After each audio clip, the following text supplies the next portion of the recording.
रोज़ो फर्ज़ रब जो उन जी अदायगी क्यों रोज़ो फर्ज़ रब जो उन जी अदायगी क्यों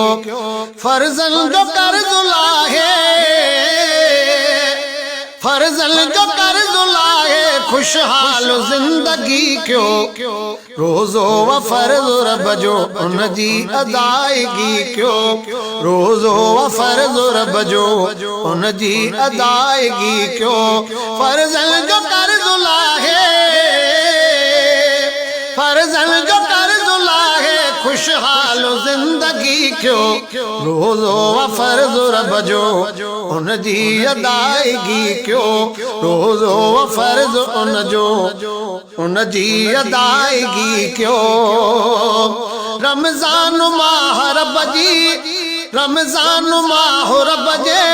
तरफ़ा इनाम समझी रमज़ान माह रब जे तरफ़ा इनाम समझी काल सुरज़ाए रब ले शब रोज़ बंदगी क्यों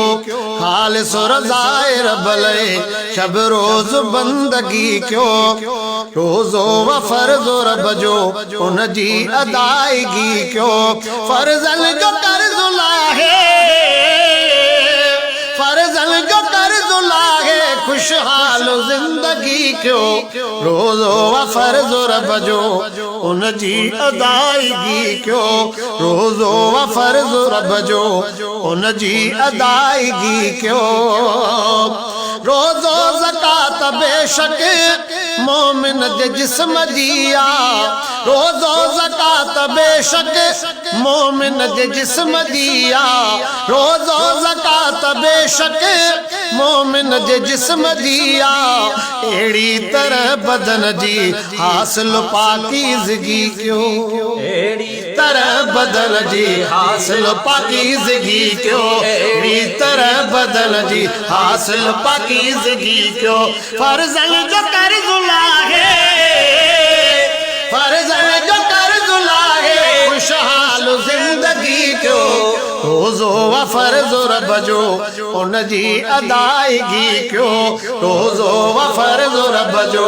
उन जी अदायगी क्यों ज़िक्रे खुदा सा हरदम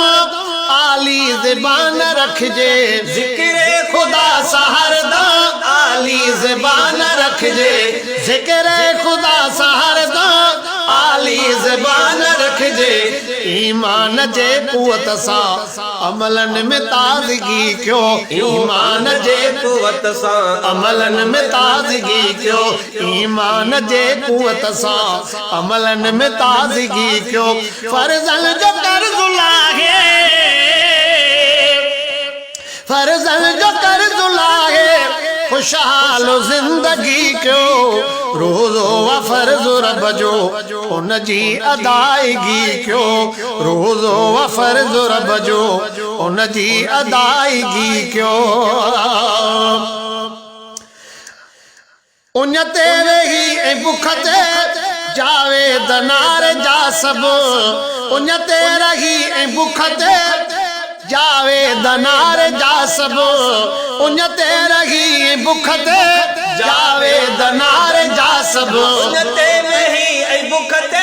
जावेद नार जा सभु रब जे रज़ा में शामिल पंहिंजी आमदी क्यों रब जे रज़ा में शामिल पंहिंजी आमदगी क्यों रब जे रज़ा में शामिल पंहिंजी आमदगी क्यों रब जे रज़ा में शामिल पंहिंजी आमदगी क्यों फर्ज़न जो कर्ज़ लाहे फर्ज़न जो कर्ज़ लाहे खुशहाल जिंदगी क्यों रोज़ा फर्ज़ रब जो उन जी अदायगी